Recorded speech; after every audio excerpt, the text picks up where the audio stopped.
Hey, what's up? I just wanted to offer a quick piece to tie in some statements that I made in another video, because I had one.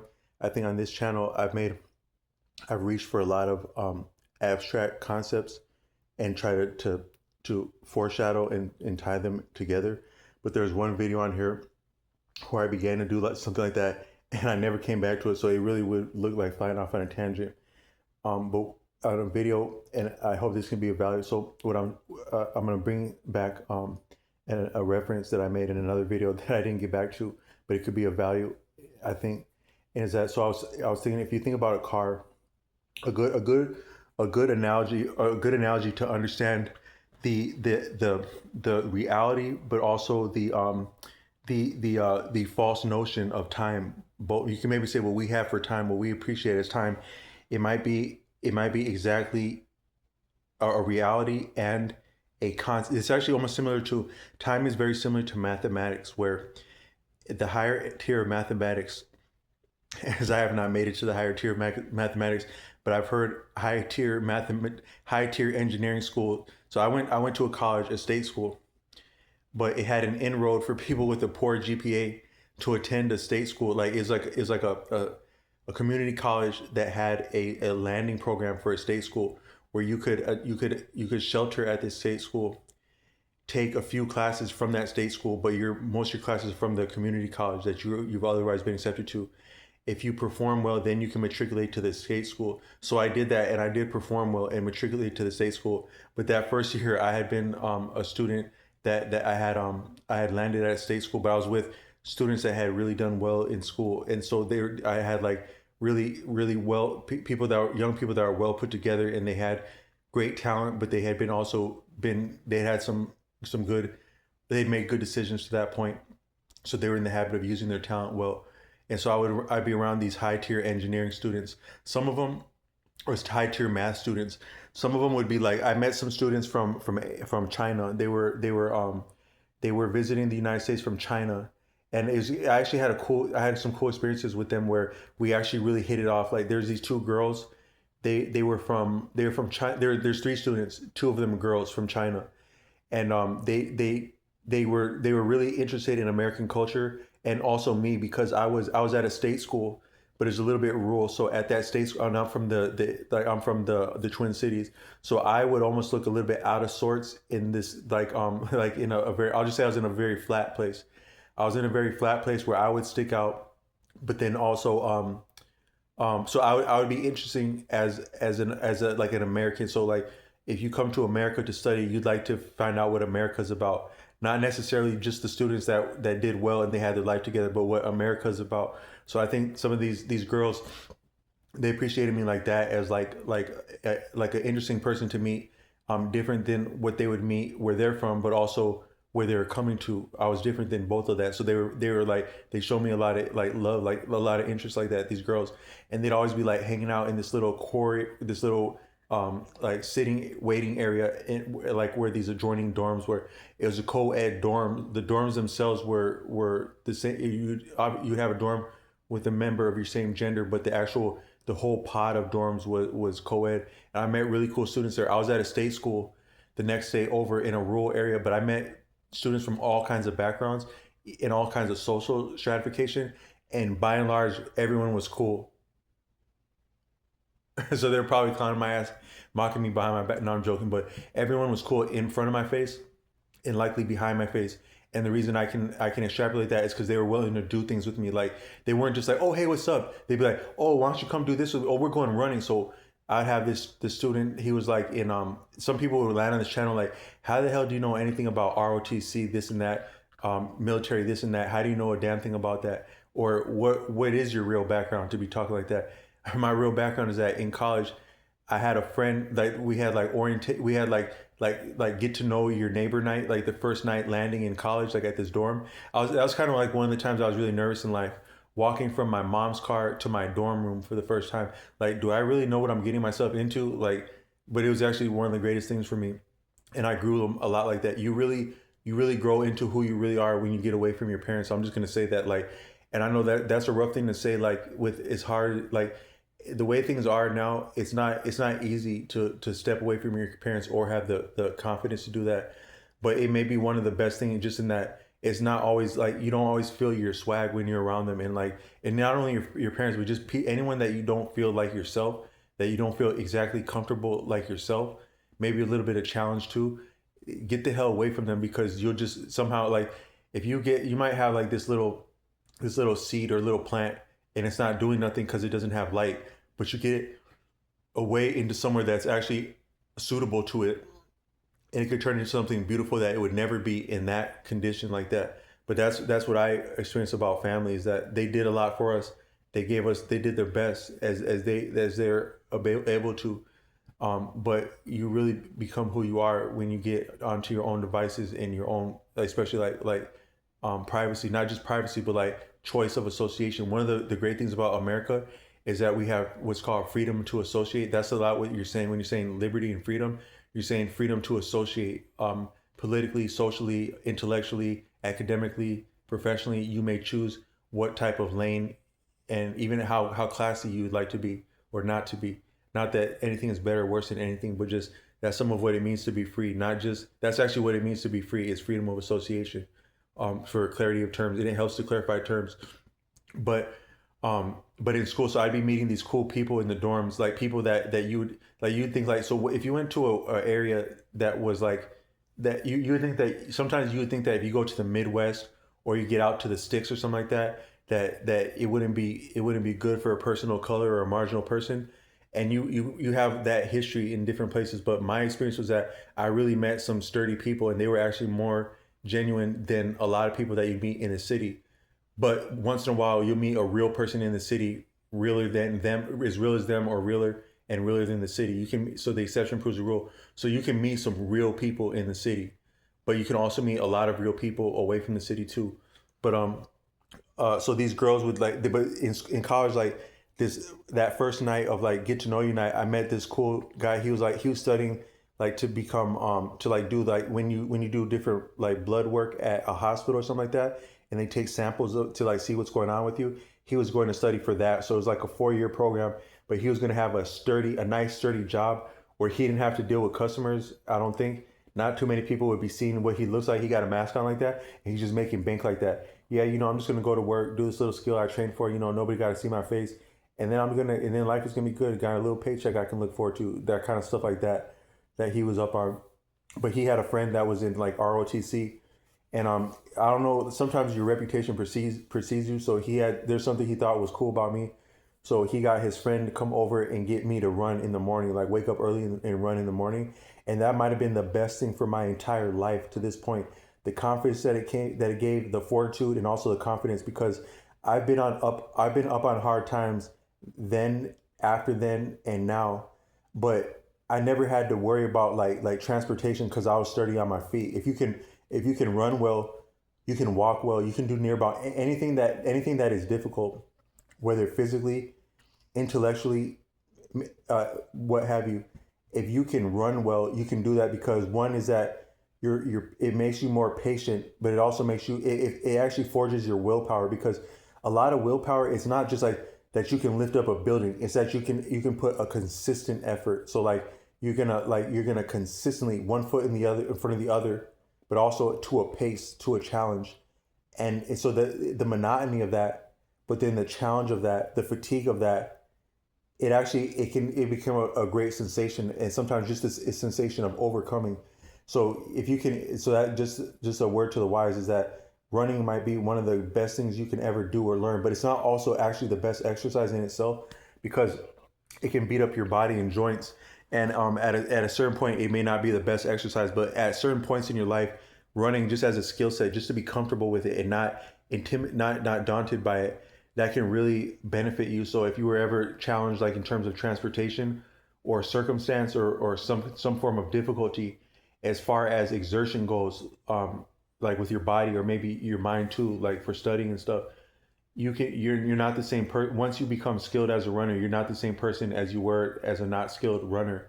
Um, so I got that. I was afforded that by these people. I actually went from being, I went in and out of fitness at different times, but I wasn't exactly fit then. I had been eating well, but not fit. But then I got fit doing that. And then it's not difficult for me to fall back into fitness from that experience. I had a friend when I was young, His father was Native American. He'd do cool stuff with us. And he said that if you've ever been able to run a marathon in your life, if at any point in your life you were fit enough to run a marathon, that fitness will probably attend and impact your health for the rest of your life. That level of fitness that you once had. I met someone like that tonight at a restaurant, and he had these real arms like that were like he had some guns on him as he was like making sandwiches. And I was kind of joking with him about that, but then at one point I asked him like if he does anything for fitness, and because he was like that, like it kind of not just like like show off muscles, but like real like real guns he had. And he was like, "No, man, I used to work out a few years ago, but it was getting hard to sleep because he was eating a lot, but he was also working out a lot, and it was getting hard to sleep." And it's interesting because I met another person at a gas station. I had seen him there over the years, but all of a sudden he got on a fitness trip, and for a few years he was getting bigger than big, like having some real guns on him. But also it looked a little bit unhealthy because he was like eating for the sake of eating, like with the fitness and stuff. So you never want to play with your body, like you never want to do anything for the sake of it, especially not even aesthetically with your body. Like I have some coloring in my hair. Before I did that, I was wanting to dye. I was wanting to actually dye my hair. I do a little bit of lace in the front, and I was wanting to keep my hair black. I was going to dye my hair blonde and then lace the front black, like the two locks black.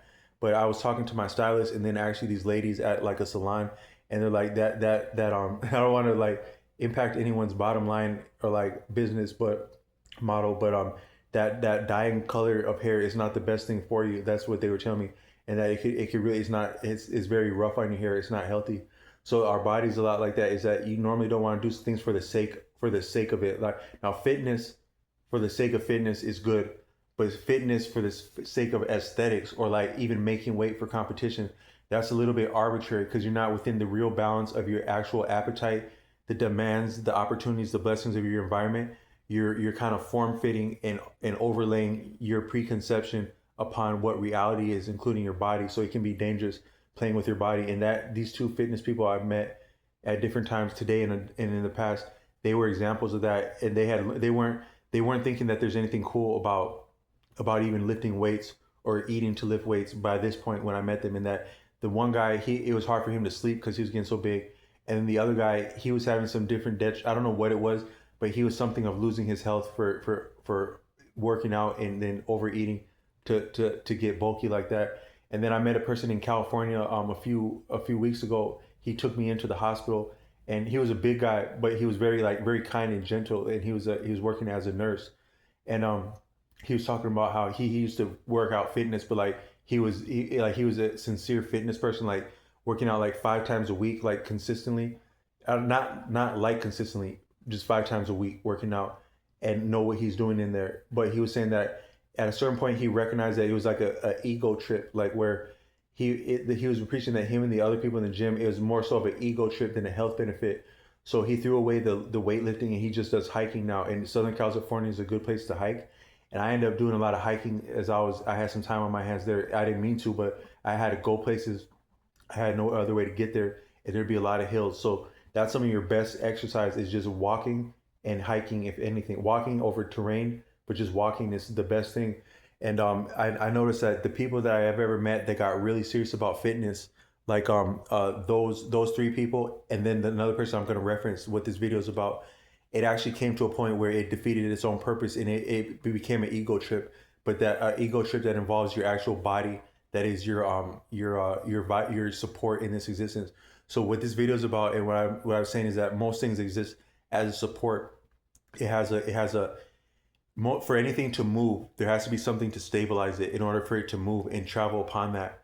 That is, for something kinetic, there must be something static, according to Arthur Avalon. But then our life is such is that for all that you do in your life, all that you would think, be, feel, choose, say, want, gain, suffer, loss, appreciate, be interested in, uh, uh, uh, um, um, be infatuated. That tells you how long it's been since. But be infatuated, stuff like that. Your actual all that's like the kinetic activity of your life, the psychosocial, spiritual dimensions that is your life. Also based on where you are in a vicinity environment that is circumstance. But your actual body they would say vessel, like in the religious sense, the vessel. Your body is almost like that's what stabilizes your life. So you have your life. Your life is your life. It's not only physical. It's physical and psychological or mental, spiritual, ethereal, and beyond all that. All that and more is your life. But your body is the stabilizing component of that, the static component, the launching pad for all that you are, do, or would experience at any point in time. Your body is the foundation of all your experiences, but it's also mobile like that. So wherever you go, some people say wherever you go, there you are. That's true, but that's not in and of itself. It is wherever you go, there's your life. Wherever your life is, there's your body, or you would have no life. But I can sit in this room and I can have a life upon the camera. So I'm doing something. I'm doing an intellectual activity. I'm existing in homeostasis. That's like balance and reciprocity with my environment, all the way up to the entire cosmos existence. All that is all that has different degrees of influence upon me upon that, but especially that upon me, within me, through me, beyond me, from me, to me, toward me, is myself. So I can have an activity like on this phone like this, and also I'm laid out right now, stretched out, but my body's allowing me to do this right now. My body's allowed to do this. If I were to have another experience, like say exercise or play sports or go enjoy something like that, I'm there, but not without my body making that possible. So my body can be stable like it is now at rest, and it can be active. It needs both. It needs the rest and the activity. But whether I'm resting or moving, it's still allowing the activity that is my life. And I'm always existing in activity that is my life, whether I'm wakeful or sleeping or dreaming or something like that. That might actually be what's so dire about seeing someone hospitalized, because if someone's hospitalized, their life is not moving, their body's not moving, and their life's not moving. So if you're resting, just resting, but you're having health, your body's not moving, but your dream life is moving, your life is moving. But you see someone in the hospital, and it's significant because their body's not moving, but also their life's not moving in a lot of different ways. And so nothing's viable without our body, but our body's not viable without our health, and our health's not viable without common sense and challenge. Is what I meant to say. But my other friend, my friend, the probably one of the most fit people I ever met at his prime, and like when I meet him in school, he reminded me of this thing about like the stability of the earth, where I was saying that for all that, but also so I'd be around these people in college like that they were of a lot of backgrounds, but I hear them talk about mathematics. Those girls from China, I spent time with them at the dorms, but then that dorm was like a few hundred. That was in the next day over. But where I live is the one of the famous malls in the world, the Mall of America, and they knew the Mall of America of renown, at least then, like 10, 15 years ago. So they knew that we were friends. We were something of friends. Like, and they knew I was coming home to visit my family for the holiday, because you got to get your ass out of the dorm for the holiday. Yeah, you're cool now. You moved away from home. But it's the holidays. We're gonna go back to home. All those boxes. Oh yes, see you later. Oh, he's off. He's finally grown. Yeah, I gotta bring my boxes back because it's the holiday. But they rode with us back to the Twin Cities. Those girls. That just to show you that we had a real genuine friendship. So they came back exactly with me. Either they had a friendship, or they're just savvy that they weren't trying to pay for a ticket to get to the Twin Cities, as long as my ass was going there. But it was still kind of cool, a unique experience to ride all the way, to drive from the next day over with your mother and your two friends who are foreign exchange students. It's kind of cool like that. But also, when I would get stuck on a math problem, they had another friend, a male friend, and he wasn't even a math student, but he just looked at my math problem like some of your more sophisticated geometry, algebra, where you actually can't figure it out with common sense in mathematics. You actually have to know you have to have a background around those expressions, because it's kind of like a language where you can know mathematics, you can appreciate what value is, what meaning is, whether you're in another culture, place, or whether you're speaking another language or your own, you know what meaning is, you know what you mean to say. You may know what other people mean by certain things, but if you don't have the context of that language, you can't communicate in those terms of that language. So algebra can become like that, where you know mathematics, addition, subtraction, multiplication, and division, and then numeral values. But those actual algebra expressions, if you haven't been seasoned into the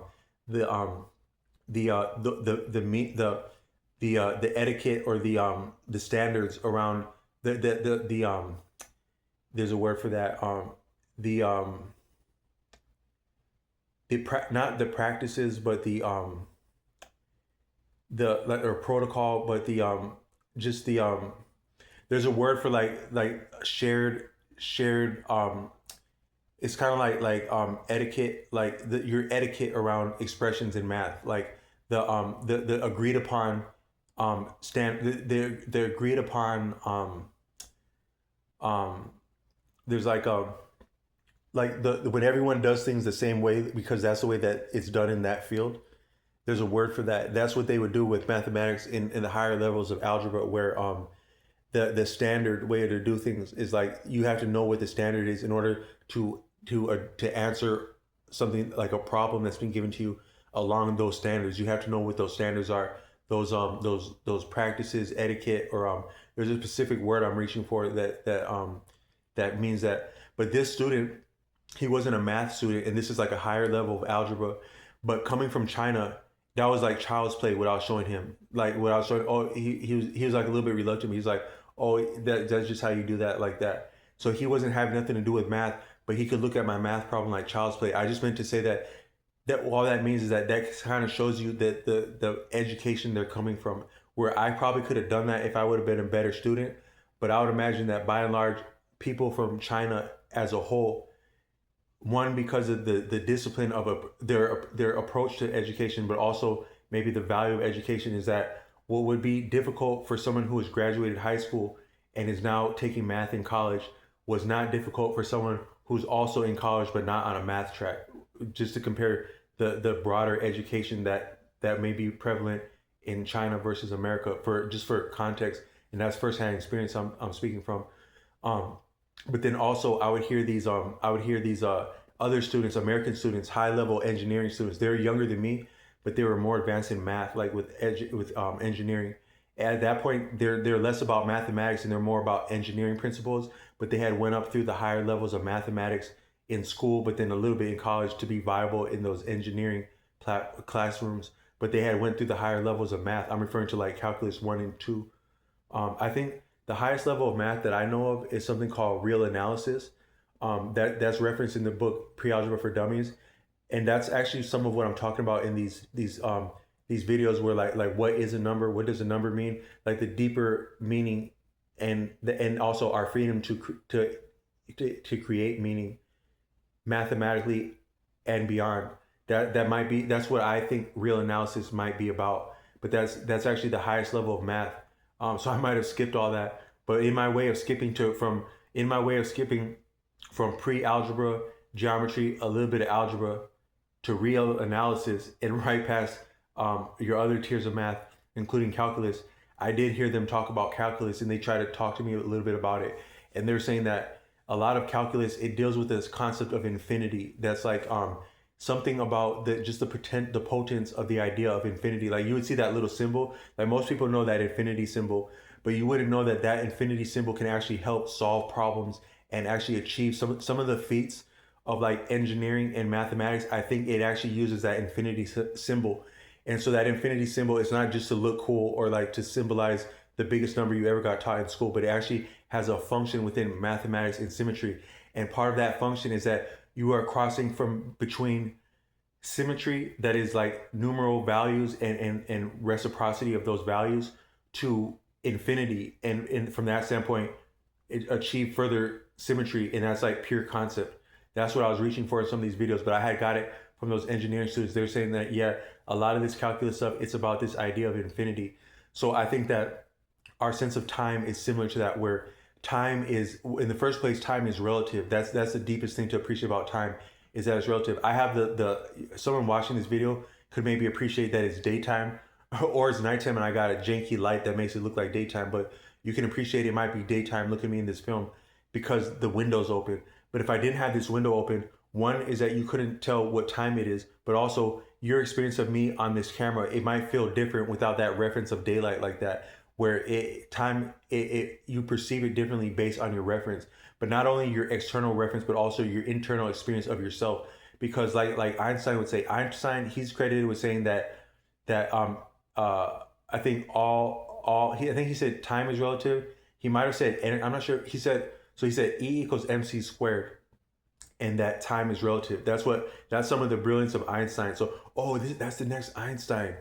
What is so great about Einstein? Actually, the greatness of Einstein might be simply that he said time is relative, but he also said that certain things can make a minute feel like forever. Like he said that if you were going through difficulty or exertion, a minute can feel like forever. Like if you were to do a plank, a good example of that is like if you do a plank in fitness, that's where you like you prop yourself up on your elbows and you keep your body low and flat like that, and it actually puts stress on your core. Like there's a very sophisticated muscles, ligaments, fascia, tendons that is your back and also your abdomen. It's very sophisticated. Like you don't sometimes appreciate how difficult it is just to get up and do that. That's very sophisticated. But if you've ever been injured, sometimes I've actually hurt my back so much that I can't stand up in and out of a chair. It takes me like 10 minutes to get out of a chair. Very painful. That when you're having health, you don't know how much health you have. Like one time, I had hurt my back so much that I was immobilized in a chair for like a few days. But I had enough heart to like, damn, this would be a good excuse to like to buy like some spirits, like some rum, and so I was in a chair and I ordered rum on DoorDash. Like I ordered like a bottle of rum on DoorDash. And so the buzzer rang. The DoorDasher was there. Like, I gotta get up. Now I had been a DoorDasher, but I was sidelined because I hurt my back. About the most beautiful woman in the whole wide world delivered my DoorDash to me that day, handing me this bottle of rum. But when she did it, she had to set the rum down like so like because I had to like sign for it because like I'm over 21. I mean because like you have to sign for alcohol. I signed for it and then I was like gonna pick it up, but I couldn't pick the damn thing up because it hurt that much to lean over. And so this is about so let's just say she's about the most beautiful woman in the world, and she's also built like it, and she had on these sexy jeans. She's making money door dashing, so she looks like if you were to have a baby between Cash Money and Dope, she would look like the baby and also the parent and also the sibling of Cash Money and Dope. That's how she looked. But she looked dope, and she was built like it, and she had these dope jeans, and she was making dope moves, door dashing like that. But I needed to pick up my rum. I usually don't say my for things because like it's not good to be attached to anything. But that's one time I could say my rum because I was really wasting money on that. So that's my money that I wasted on that bottle and that stuff that's not good for me. But it was my rum.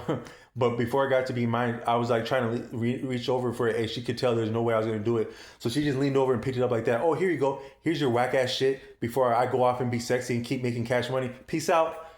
So you appreciate like one is that you appreciate what it means to like have your mobility. Two, you appreciate what it is to have your cool job, making moves, making cash money. Three, you appreciate how beautiful women can be, and also how it's also important for them to be able to use their core also to do different things and stuff like that. And they also look cool when they're using the core to do different things. But your core is very sophisticated like that. So if you're training it like with the plank, a minute can feel like forever is all I'm saying. So I led all that just to say that a good way to maybe understand so well as to let go of the concept of time is that I want to point out that since you were young, some of the first things that you ever did that you did not want to do but you must do because your parents force you, but your parents are also being forced, is to go to different schools where you would have a clock. So you're doing things that you don't like to do, and also you must be there according to the clock. You must exert yourself according to the clock, physically and or mentally. And then also, when you get a break from that reprieve, either for lunch, recess, the end of the day, or something cooler than being in class, you're released exactly according to the clock. That's deep, deep, deep training. That is a reward and punishment training, more so of punishment and less of reward makes more of reward and more and less of punishment. But it's so more of punishment and less of reward makes more of reward and punishment. But the clock is exactly what did that whole time. So you were having a clock that whole time since you were young. Us now, but then probably going all the way back to the industrial phase, like at least the 20th century, maybe before, they were having clocks at jobs and at schools. And so that just that alone, you can appreciate how profound clocks are. Then two, when you were in school, they probably didn't likely explain well to you how it is that time is calibrated. Most people, even educated or otherwise, or not, self-educated, educated, or not educated. I'm not saying any one of those is greater or less, but most people could be described as formally educated, self-educated, a combination, and or uneducated, and also how they would view themselves would play into that. But from anyone of any of those backgrounds, as I may have just described, the larger portion of living, most people wouldn't know how time is calibrated, or how we've come to understand how to calibrate time, and how it exists, and how the earth actually orbits, and time was discovered, and how it functions like that. There's actually a platform called the Society for Timekeepers, or Timekeeping.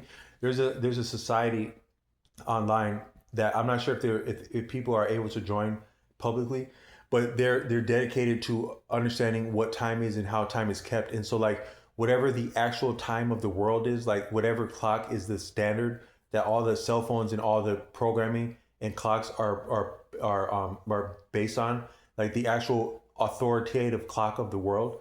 I'm not sure what or where that is, but if there was something like it, this society would have to do with that, or would know about that. So there are resources for learning what time is about, such as this one I referenced. I think it's called the Society of Timekeepers. I also have a book that talks about what time is. It's a brilliant book that I found, that was difficult to find, and I found it used. If I find that, when I pull that out, I may reference that. But just those two sources alone, that would distinguish a person from the majority of the constituents of society to be privy to that knowledge, which is ostensibly publicly available, as I procured it as a used book. And then you have that platform that's online, the Society of Timekeeping. But most of us know next to nothing about how time is calibrated and kept, how it functions, how it was discovered, what else attends the concepts that were next to because time wasn't the way that they calibrate time accurately. There was more to that understanding than what we'd be familiar with. So it's not limited there. I referenced some of it when I talked about Taj Tariq Bey and him saying that, so time is relative, but also it's related to the Earth's position with respect to the sun, but also the sun's position with respect to outer space also factors into dynamics of influence and the experiencing and sensation of time, such that when you refer to the Piscean age or the age of Aquarius, as I understand from Tashriq Bey, it has to do with the broader cycles that the sun and the earth are within, that make the sun and the earth timely, but also the position in space, because time is relative from humans to earth and sun, but also from the sun to the broader motions of the heavenly bodies. And I'm getting way off with that one, but you can at least appreciably reason and extrapolate and state without being asinine that time is relative, but that relativity is also relative and broad, such that for us, we keep time and sense time with respect to the sun, the moon, and the earth. But also the sun, the moon, and the earth are timely among themselves, but also to the broader motions of the solar system, the galaxy. And so it's relative at all points of that, beyond, because as big as the sun is to the earth, or the moon or the sun is to us, that's only relative. So there are much larger suns, moons, and planets, but then there's also a broader galaxies, and maybe even universes and nebula that would dwarf the sun. Some of them are actually called dwarfs, I think, but it would actually dwarf our understanding and of the bigness of the sun. And also what keeps its existence orderly, timely, cyclical is broader than just the motions of the sun and the earth and the moon. But the sun, the earth, and the moon, and maybe also the local planets in the solar system, they also are interchangeable with respect to the solar system and the broader, like the Milky Way that's within and on like that. So that the actual position within the solar system and the Milky Way and beyond, the actual position is not the same from month to month, year to year, decade to decade, century to century, millennia to millennia, epoch to epoch, um, age to age, eon to eon, like that. Um, you could even say universe to universe. But as the dawning of the age of Aquarius and Piscean age, that refers to the broader cycle that we're within, but also our position within the Milky Way, within the cycles. So there'd be different dynamics within the position of the Milky Way, but also within the cycles that are relative to the position within the Milky Way. And that's what you refer to when you say the age of Aquarius, according to Tashik Bey, such that during the age of Aquarius, it's more difficult to conceal things. It's the truth has always been manifest, or went from latent to manifest, but ultimately manifest. But you could say that that's more hyped up or that's more ramped up in the age of Aquarius, according to Tashik Bey. And the age of Aquarius exactly coincides with the digital phase of human beings, as referring to digital technology based on mathematics, based on our digits, but also uses ones and zeros that's based on our digits, those numbers from the Hindu Arabic numeral system, according to Pre-Algebra for Dummies by Mark Ziccarelli, the 2014 iteration near about there. And so that's what's digital. But the actual, when someone says the digital age, is like the modern iterations of technology, such as the personal computer, the personal television, at the latter point, smartphones, flip phones, iPods, cell phones, pagers, computers, CD-ROM, cordless two-way pagers, cordless landlines, old style cell phones, regular landlines, switchboard telephones, radio, television, radio broadcasting, on like that, more so of the second half. The radio would have been the at least the first half of the 20th century, and the television a little bit of that, but then all that from the second half of the 20th century and beyond is like the digital space phase, the information era. But it actually coincides with the dawning of the age of Aquarius, I think. So that's not inconsequential. But a good way to appreciate time is that it is relative, and an analogy would be that like a car, because if you see a car, and also but it's realer than real, as that is congruent. Sometimes when you say something's real, they're saying congruent. But it's real. Like, did you really do that? Does it check out that you did that? Is it congruent, that statement you're making? Really? Is it really? They're saying, is that congruent? So what if hey, check this out, I got, wow, congruent? Is that congruent? That's what you're saying when you say really. Some things never really change. People have always been saying really as though they're saying something new, like, really? For real, man. That's that real shit, man. But people have been saying real for a long time, because when I was little, they'd be saying really. Another one is like the F word. Like, people say the F word today like it's new, but they said the F word exactly the same way 50, 60, probably 70, 80, 100 years ago. The F word, as though nothing. So some things are like the first time every time, such as saying the word real and saying the F word. It's like the first time every time. So it's like one of those things where you give kids a toy, but if it's cool enough, they never get bored with it. So the F word and the word really are like this toy that is kind of like a little bit sometimes immature to say, but we never seem to get bored of it. But time, I think, it's realer than real, as in congruent, cyclical, exact, variable, but also exact for being variable, and variable with an exactness. But then it's also a little bit arbitrary and relative, and free for us to decide, and almost sublime, and or a little bit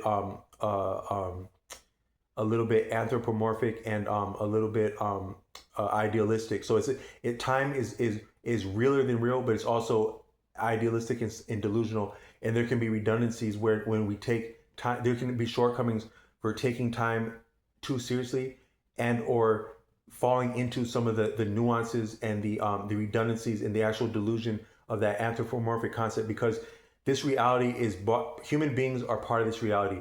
Human beings have digits, and we've done different things with our digits, such as standing on 2 feet.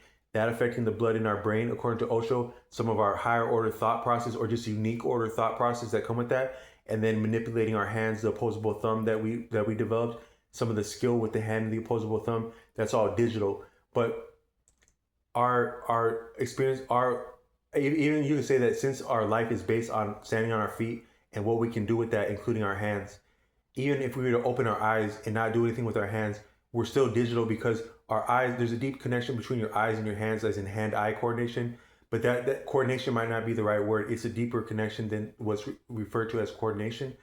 But because coordination is like for a purpose, but it's we exist very deep.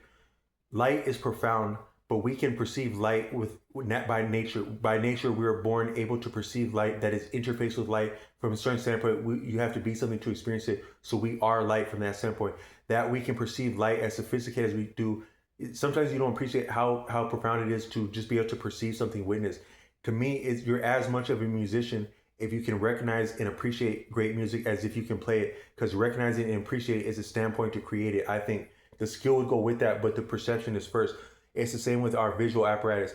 To witness something beautiful is to technically be beautiful, because you cannot conceive, you cannot fathom something without being it. So if you can, just that you can open your eyes and see the beautiful sky, you're technically as beautiful of the sky if you can see the beauty in the sky. But you're that way by nature. So light is light by nature. We have eyes by nature. We can perceive light with our eyes by nature. Therefore, our eyes are something of light by nature, and also what we perceive with our eyes, and how we respond to that, how we resonate with that, identify with that, are inspired by that, repelled by that, frightened by that. It affects our body all the way to our hands. So the relationship between your hands, like if you really think about how coordinated your hands are, and how actually I can go like this.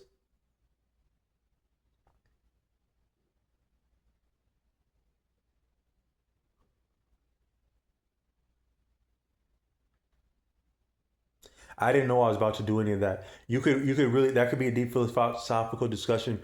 Was I caused to do that, or was that an effect? Were there some kind of influences that made me make that decision to move my hand that way, or was I moving that hand that way for the first time, and no one and nothing could have had anticipated that because I was actually choosing it? That's a deep discussion. But just that I can move my hand that sophisticated like that,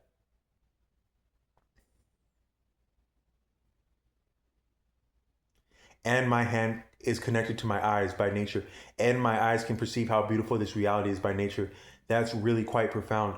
But still, anything that we do is really digital, because we're digital by nature, us human beings. You could say that maybe a lot of creatures are digital, because what has become our hands, like our phalanges and stuff like that, the bones of your hands are the phalanges, the fingers, and then the carpals are the other bones. The bones of your feet are the tarsals, and then the toes are the phalanges also. That's all digital. But even things that don't have hands and feet, like anything that would be a mammal, but even some of your other like reptiles and fish and stuff like that, they actually have the same structure that would amount to what we have for hands. Like, for example, like all mammals have exactly 7 vertebrae in their neck. Even as so when I was a little kid, some of the girls, like the pretty girls, they would call me a giraffe. Then when I I said, as a matter of fact, they would call me a giraffe.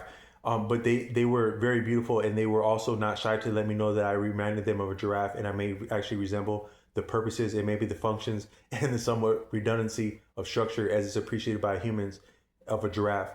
Then when I became a counselor at a summer camp, there would be some young students that remind me that I'm a giraffe, even as I'm a counselor in front of the other counselors, which the other counselors appreciated, that they would recognize that I'm actually a giraffe, so much as to laugh in my face.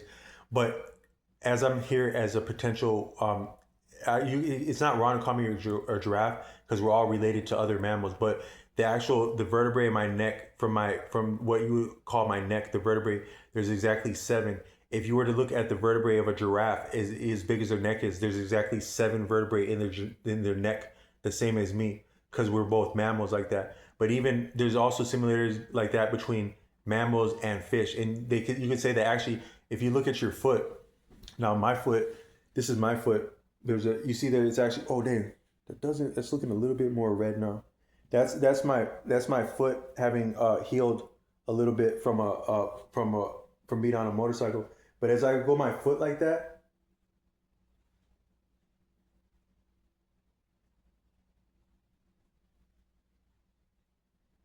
Does that not also remind you of a fin a little bit? My foot, does not my foot not somewhat remind you of a fin a little bit like that? That's because what we have as feet may have actually came from fins. So and so if you just appreciate the that likely what we have for hands, it would have likely been some other version of a foot, like more similar to a hoof, I would imagine, going way back, and or similar to a fin. So what the fin may have became the both the feet and or hands, but and or hands and hands had been probably the fin. But from that standpoint, all that has become our hands and feet are digital, but our hands may have also been similar to our feet and or similar to fins.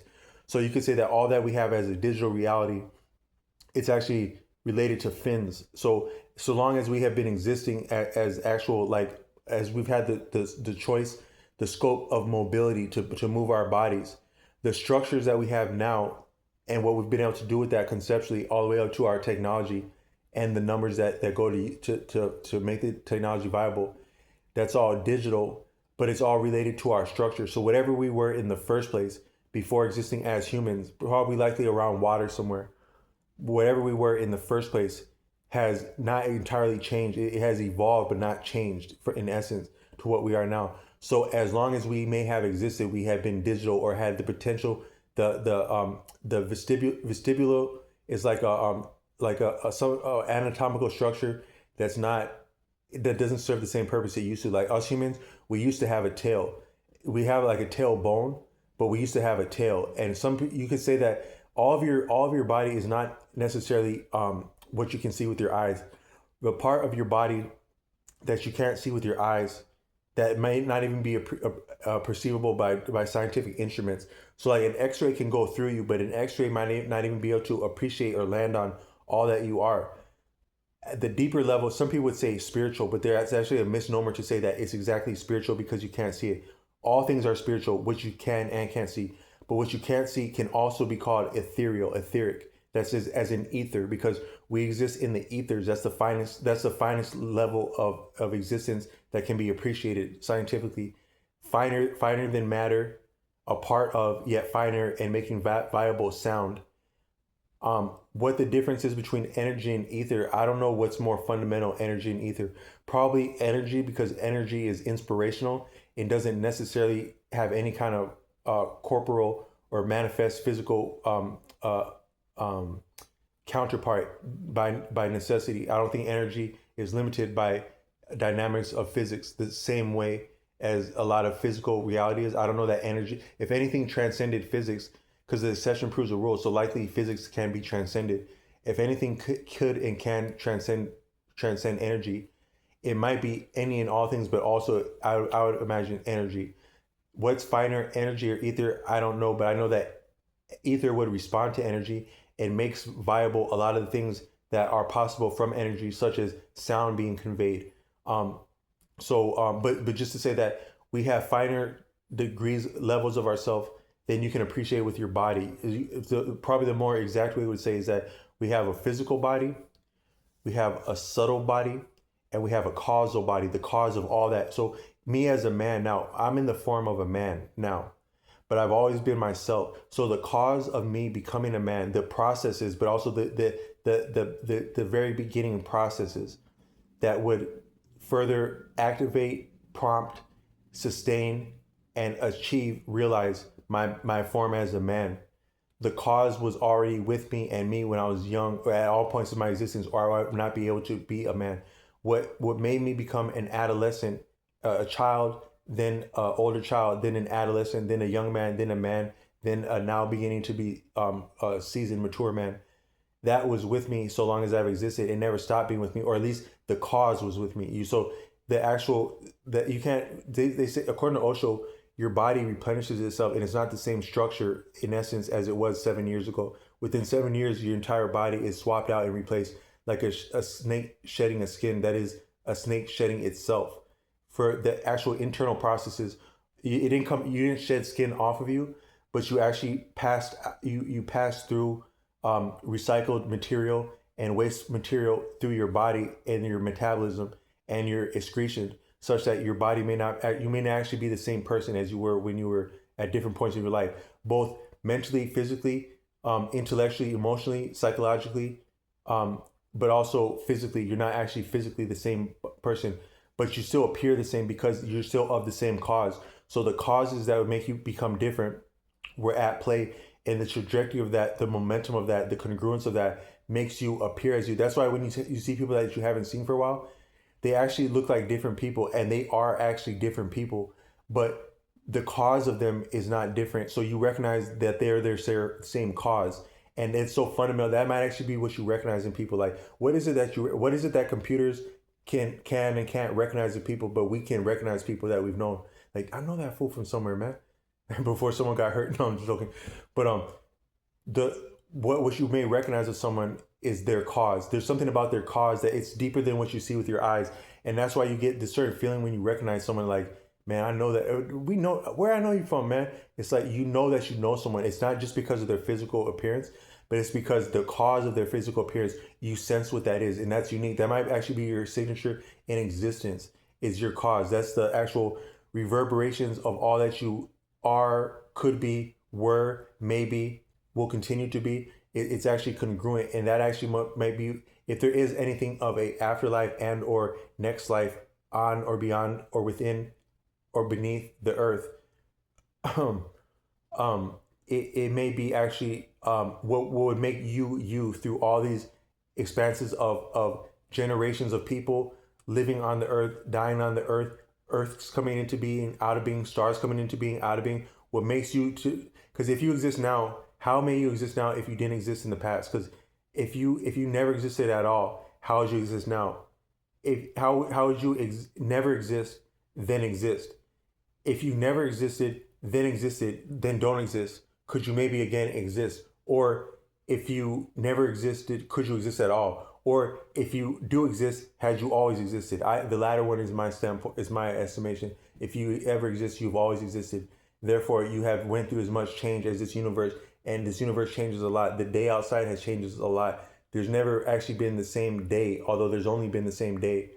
But the iteration of the day has changed, but the day has not changed since since. But change itself is constant and therefore inchangeable for being constant, but variable and dynamic. So but what may have made you you, or even to experience yourself as you, or anyone experience you, or even experience, it might be that your cause is congruent within all that. Um, so um, but so the cause that, and then also you have something called samskaras, in according to Arthur Avalon, and those are your unique tendencies that are like the residue of experiences. When you experience something, you get scared enough, you get happy enough, you laugh enough, you get turned on enough, you work enough, you lose enough, you gain enough, you lie enough, you martyr yourself enough, stuff like that. It leaves an impact. Whatever, I can't say what, where on your body, it leaves an impact, and that the idea of physical body, subtle body, and causal body, that's related to the works of Arthur Avalon. And I'm referencing a lot of his concepts with some of these extrapolations, but I'm actually quoting him when he says, I'm quoting Arthur Avalon when he says, physical body, subtle body, and causal body. There's words in India for that. I think one of them is kosa. I'm not sure which one that would be, what level of that is. And then there's a book called a YouTube channel called Gold Ray Twin Flames, about the idea of twin flames. But this man is like, he's a former I think he may have been like a therapist, or he was raised around some real psychotherapy training, and or spiritual training, all the way like from the I imagine the 50s, 60s, 70s, 80s, 90s, early 2000s is his background in that stuff. And he can speak to this idea about what is a human being, what is the soul, what is the connection between human beings, what is the difference between the concept of a soulmate and a twin flame. He can speak intelligently and somewhat convincingly about those. And he mentioned etheric. Is that that's a better way to talk about the essence of you without being arbitrary by invoking concepts of spirit and or religious dogma for its own sake. Is a more concise and eloquent, articulate way to designate that which of you it cannot be perceived visually, is to say etheric, and that is that is down to the level of ether that you're talking like that. And you didn't have to say spiritual to say that, but spiritual, according to Tashrik Bey, is as the breath goes. When you're saying spirit, you're referring to breath, but breath informs all of your existence, including ethereal and physical, and less than that, and more than that, and through that. And the same as that, nothing is viable, nothing exists outside of breath. Nothing may actually be different than breath, and the difference between anything and anything may actually be a rate of breathing, I think. But our our bodies are they're all that may exist may come. That it's interesting if all that exists comes from a similar source or similar sources, and if those sources had the same purpose and cause for existing, such that we have variation, but there's a lot of similarity that would speak to a deeper history, or at least a similar purpose. And so from that standpoint, what we are, we may have always been something of that, including what we have for our hands. But what we do with our hands is digital, and what our reality is based on us, that is based on our hands and feet and our mind, is digital. But when we appreciate time, space and time, but especially time, which is also space, as so existence is space and time. Time is space and time, but space and time and existence is space and space and existence. But existence is existence and space and time and existence and all that combination. But when we try to approach that by digital means, one that might not be arbitrary, because in a sense all that has existed is somewhat attended by and present within us. We are present and attendant of all that has existence. So you may say that all of existence is digital because we are digital. We are also part of this existence, and we are related to this entire existence.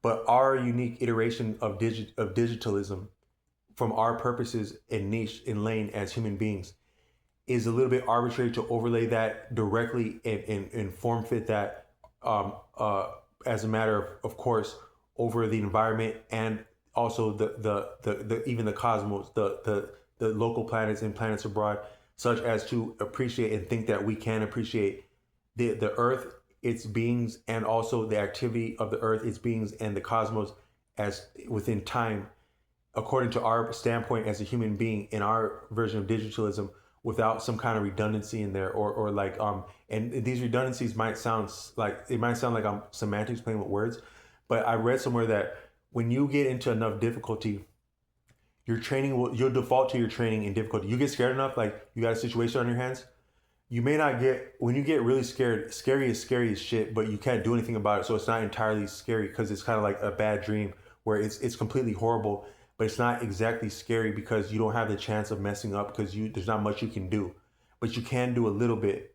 So it is scary. You can say that a scary situation is only so scary as you can do anything about that. Beyond that, it's terror and horror, but not exactly scary. Scary is part of terror and horror up to and while you're having choice of anything. But when you completely lose choice, now it's terror, horror, and then suffering, and then maybe transcendence. Because actually, transcendence is at the end of something. So you boil water, it gets hot enough, now it transcends. You scare someone bad enough, you attack someone bad enough, it's scary, then it's terrible, then it's horrible, then it's agony, suffering within agony, but at a certain point, then it's transcendence. Because there's a light with anything. But you may not be here. It's still tragic. Maybe the higher point would be tragic, but so the tragedy tempers the fact that it's transcendent, but then it's still transcendent within that, even the tragedy. So maybe all of life will amount to inevitably tragedy. And all of life, so all that has lived will die. So I can't say all, because they say that the great does not die, but all that will experience death. Even what's great will experience death, or be attended by or take into account death. So all will die. All will die, but not necessarily cease to exist. But all will die. Therefore, all will transcend. All is tragic. All of life is tragic because all will die. However, all of tragedy and living and dying is one. It comes from one cause and returns to that same cause. That purpose is from one cause, amounts to one purpose, which is present in the cause. The cause is in the purpose is in the cause. From that standpoint, all is beautiful, all is love, all dies, all is tragic, yet all is transcendent because all was possible. Um, but to appreciate time, one is that it's very congruent, and we can appreciate some of its symmetry and cycles and exactness because it's symmetrical. But there can be shortcomings in our appreciation of its actual motion and in cyclical nature, um, and its exactness. We can actually come up short. And even as sure as people are about how time is calibrated, there's actually some variation within time. A year is not exactly the same thing as a year to the next year. That even as exact as the rotation of the Earth is, there's some variance within the rate of the Earth rotating just for anyone to know. That in itself confounds how sure we are about time. If you can appreciate that the Earth can be off by this umpteenth of a degree, because they'll say that these stars are this many million light years away, but you still appreciate that as a valuable statement. It's that many million light years away. Time is that many to that as many light years away as as the nearest star would be. Maybe even the distance of the sun. The if you were to take how profound the distance of the sun is, it's so far as to not have really meaning. Because when you get into the astronomical numbers, they really don't have meaning. And I think they may not actually have function because it's actually more of a range of energy. So here you go, here go the moon. How far away is the moon? You would say it's this many miles, but you're saying those many miles as though it's like walkable, or like there's actually anything that exists between us and it that has anything of matter that we can perceive. There may be dust in between us and the moon, but there's actually nothing standing between us and the moon that's physical. So the word mile may be redundant because there's nothing there. Like when you say mile, you imagine like how far you're walking. That's another anthropomorphic concept. Mile. That's from walkers would talk. If you're walking up, you think in terms of miles. Like, damn, how far away is that? You got a car, you're not tripping about miles. Like, oh yeah, I'll go to the job interview tomorrow. Where's it at? Oh yeah, I'll GPS it. Okay, I'm there 40 miles away in 40 minutes. But you gotta walk 40 miles now. Now you know what a mile means. But nobody's ass is walking to the moon. But if you were to go there, it would take a ship and a lot of energy. By the time you got there through that much energy on a ship, you actually exerted so much energy that now you're existing in a different energy wavelength. So now you got yourself orbiting around the moon. You didn't actually walk there, so the miles may not have any meaning, but you exerted so much energy that now that amount of energy and exertion sustained for that amount of time, E equals this times m squared that as you're on the ship. Now you're in another energy wavelength. So you can say that actually the position, because distance really is arbitrary. I'm talking on this. The wall is that far away, but as my voice goes, the wall is not far away at all. Or as light goes, the wall is not far away at all. It seems far away to me, 10 feet. But if light travels 186,000 miles per second, with miles again maybe being arbitrary, from the phone or from where I'm at to the wall has almost no meaning at that rate of speed you're talking about like that. Existence exists that fast because existence is all things at once. So whatever you would appreciate as the speed of light is still redundant, and that's somewhat singular and arbitrary. So when you say the speed of light is the fastest speed, okay, if it were actually the fastest speed, that would mean that it would have to. So how did you calculate it's the fastest speed? It went from there to there. It took it that long to go from there to there. It took that ray of light. But light is more than that ray. So as much as that ray was going that way, another ray was going that way, while that ray was going that way. If you appreciate that they're all the same or potentially emanate from the same source, you have to combine the fact that they're moving in different directions to their actual speed, because that is what was actually taking place. So I meant to say is that so the speed of light may be arbitrary and also relative, because that's how far one thing can go from one place to another place. But both those places were actually existing at the same time, and the light was existing at the same time. So and that they both exist at all means that there's something of vibration and or existing between them, that they can both exist at all. And it was existing enough, and before the light had completely left or got to the next place at the same time as the light, such that really to appreciate the fastest speed, you would have to take into account all of existence, and that's faster than the speed of light, because it's more than the speed of light. It's just so okay. You're going at the speed of light, but what happens if you're on a spaceship going the speed of light and then you shine a light from the speed of you're on a spaceship going the speed of light, and then you shine a big old, like, they got these flashlights that can damn near cut through. That's actually kind of crazy. They sell flashlights that can cut through like a door. It's so hot it can cut through a damn door. They actually sell those to civilians. But you're on this spaceship and you got one of these like paramilitary searchlight spotlights that are marketed to civilians, and you're at the front of the ship shining that in front of your ship. How fast are you going now? Is that not twice the speed of light? Or does that light not go ahead of the ship because you're already at the speed of light? I don't know if there's an actual. That sounds like that sounds like some police stuff. This is the speed of light. Do you know you were going at the speed of light? I just had to pull you over because you were going. That's me on a motorcycle. I just had to pull you over because you were going at the speed of light, and you're also not wearing a helmet.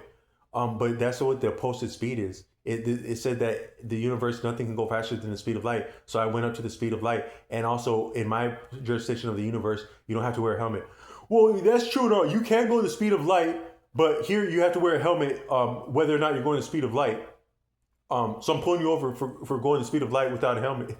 But if you were on a spaceship at the speed of light and there were no intergalactic spaceship police officers to pull you over and stop you from going faster than the speed of light, could you not put a military outfitted flashlight in your hand and then further go beyond the speed of light like that? So that's an example of how you would have to take in all that's possible to exist and exist at the same time to get the highest rate of speed.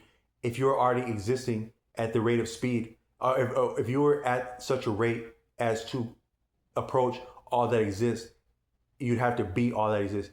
If you're all that exists, how can you calculate the speed of light that is the rate this many miles per second? What about all miles per all seconds? What meaning has speed there? But that actually is what we are and how potent we are.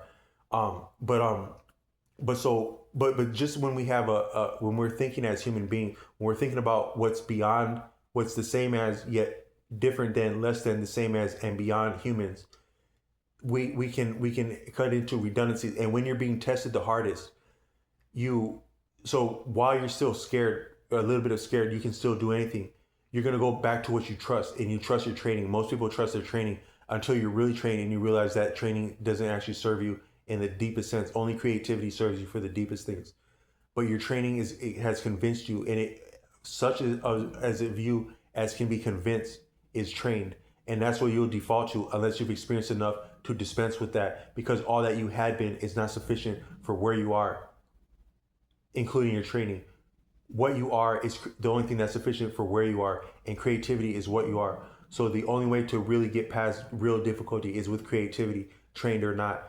But most people will default to their training, and whatever your training is, and you get into a real situation, the redundancies, the delusion, the failure, the coddling of your training, it will fail you when you're being. That's one thing that's actually kind of lethal. Like sometimes, like they'll do, like, you see people like training for like military stuff or like even football and stuff like that, and they're like, "Come on, you got it, man. Give me one more, man. Come on, get it there. Get it. Give me that one. Give me that one. Give me one more, man. Give me one more. Yep, you got it, man. Get down, get out here, man. Go, get faster, man. Let's go. Hustle it up. Man, you're in a real situation. That may be your undoing, because yeah, you're getting stronger with that, but you're also getting acclimated to being accommodated. That is coddled. That is supported.